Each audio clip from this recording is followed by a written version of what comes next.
What if the biggest secret in the sister wives story was never about wives at all, but about children? What if the real fracture in this family didn't happen through divorce or jealousy, but through silence, erasure, and a quiet rewriting of who belongs and who doesn't?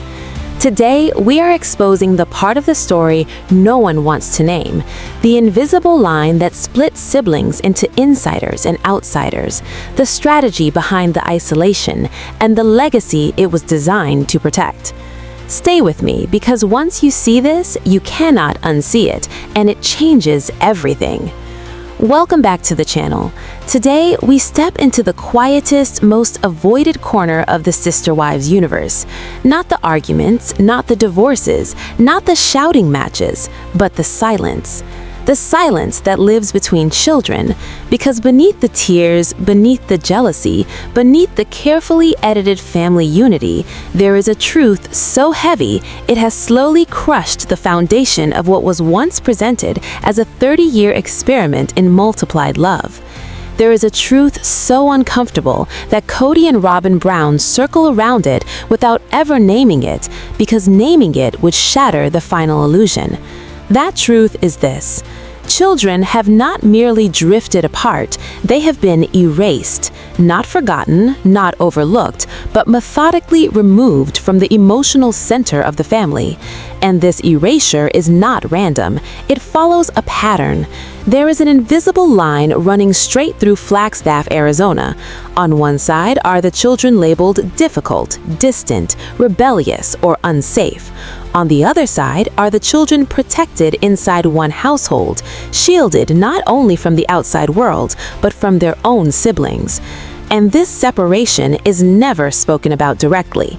Instead, it is justified, softened, reframed until it sounds like care, sounds like caution, sounds like responsibility. But when you step back and look at the full picture, the pattern becomes impossible to ignore. Because this is not about health or age or logistics. This is about control, narrative, and loyalty. And today, we're going to slowly, carefully peel back every layer of that narrative, piece by piece. Because once you see it, you cannot unsee it. And that is why this conversation has been avoided for so long. Now, to understand how this erasure works, you have to start with language, because language is where power hides in plain sight.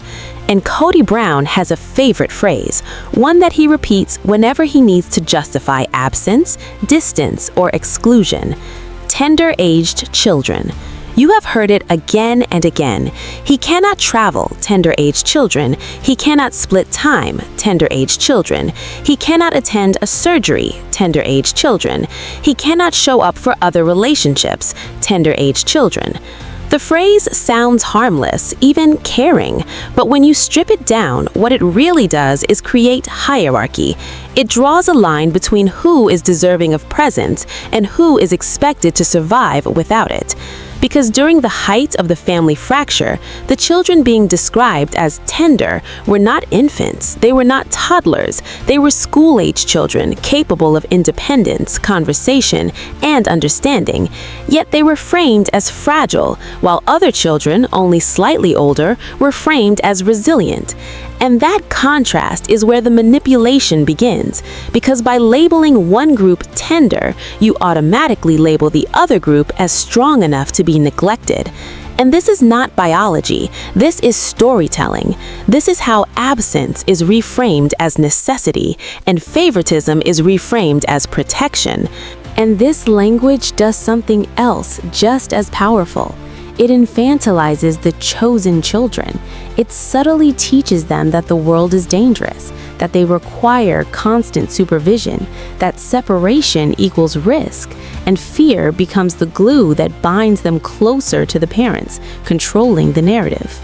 And at the same time, it casts the older children into the role of threat, not explicitly, but implicitly. They become the ones who are careless, who bring risk, who cannot be trusted. And when that idea is repeated enough times, it becomes belief. And once belief sets in, separation no longer feels cruel, it feels justified.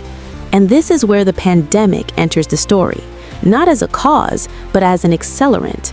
Because before the world shut down, the family was already strained, but still connected, just enough. Shared holidays, shared routines, shared expectations. Then suddenly, fear had a name, rules had authority, and boundaries could be enforced without question. And what followed was not just caution, but consolidation. One household became the center of gravity, while the others drifted further and further away, under the banner of safety protocols that exceeded even official guidance and created a barrier so strict that compliance became impossible. And that impossibility was the point, because it allowed distance without guilt. It allowed abandonment without accountability. It allowed one version of family life to continue uninterrupted while the others slowly dissolved. And for the children inside that one household, this became normal. Day after day, waking up with their father present, eating dinner together every night, no rotations, no absences, no visible reminders that he belonged anywhere else. And over time, the idea of a shared father faded because habits shape reality. And when a child never sees their parent leave to be with other siblings, those siblings begin to feel theoretical, like characters from another story. And once that bond is weakened, it becomes easy to reinforce the idea that closeness equals safety and distance equals danger. And this is where the paradox becomes impossible to ignore. Because if age were truly the concern, then all young children would have been treated the same. But they were not. One child was welcomed awkwardly at the edges, treated like a visitor. Another was enveloped, protected, centered, and prioritized. And the message was never spoken, but always felt. You belong here, you do not. And children are extraordinarily perceptive. They understand hierarchy long before adults admit it exists. And so bonds that should have formed naturally were never encouraged. Instead, caution replaced warmth. Rules replaced play, and familiarity was allowed to wither until it became discomfort and then fear. And one small moment captured this entire dynamic more clearly than any argument ever could. An innocent question asked by a child who genuinely did not understand who the other people in her family were, not because she was too young, but because she had been raised in an environment where those people were no longer part of the daily story. And when children do not hear names, do not see faces, do not share memories, those people cease to feel real. They become outsiders, and outsiders are easy to fear. And this is not accidental. It is how loyalty is engineered. You do not need force, you need repetition. You need a shared sense of us and them. And inside that household, the message was subtle but constant. We are the ones who stayed. We are the ones who follow the rules. We are the ones who are loyal, and everyone else chose differently. And when a child grows up inside that framework, they do not question it, because questioning it would threaten the safety of the only world they know. And this is where the emotional rewrite begins. Because early in the family story, all mothers were presented as equal, all children encouraged to see each woman as a parental figure. But language changed over time, titles disappeared, relationships were redefined, and history was quietly edited so that the past no longer contradicted the present. And once that happened, leaving no longer looked like heartbreak, it looked like abandonment, and those who left became cautionary figures rather than family. And the emotional bridge collapsed because bridges require maintenance and intentional connection, and neither were provided. And what replaced them was a fortress, a home that functioned less like an open family space and more like a sealed emotional ecosystem where influence came from one source, narratives flowed in one direction, and outside perspectives were filtered out. And the longer children remained inside that system, the harder it became for them to imagine anything else. Because fortresses do not only keep people out, they keep people in. And when fear, loyalty, and comfort are all tied to the same place, leaving feels like betrayal. And this is only the beginning, because emotional separation is only one layer of the story. And as the walls went up emotionally, they were also going up in other ways, ways that would shape the future long after the camera stopped rolling. And that is where this story goes next. As the emotional wall solidified, another structure was quietly taking shape beneath the surface, one that did not rely on feelings or fear, but on paperwork, ownership, and legacy. Because while viewers focused on arguments and tears, a quieter transformation was happening, one that would determine who benefited when the dust finally settled. And to understand that shift, you have to look at legality, not sentiment, because legality is where intentions leave fingerprints. Only one marriage in this entire story carries legal weight. Only one household is protected by law. And that distinction changes everything, because when relationships fracture, feelings do not determine outcomes, documents do. And in this case, those documents funnel power, property, and control into a single nuclear unit. And that reality reshapes every decision that follows. Because once assets are consolidated, the incentive to maintain emotional equality disappears, and what remains is a need to protect what has been gathered. And that protection does not just apply to money, it applies to heirs, because heirs determine who controls the narrative long after the original players are gone. And this is where the isolation of the youngest children takes on a different meaning. Because emotional loyalty and financial inheritance are not separate conversations, they are deeply intertwined. Children who feel connected to a wide family feel responsibility toward that family.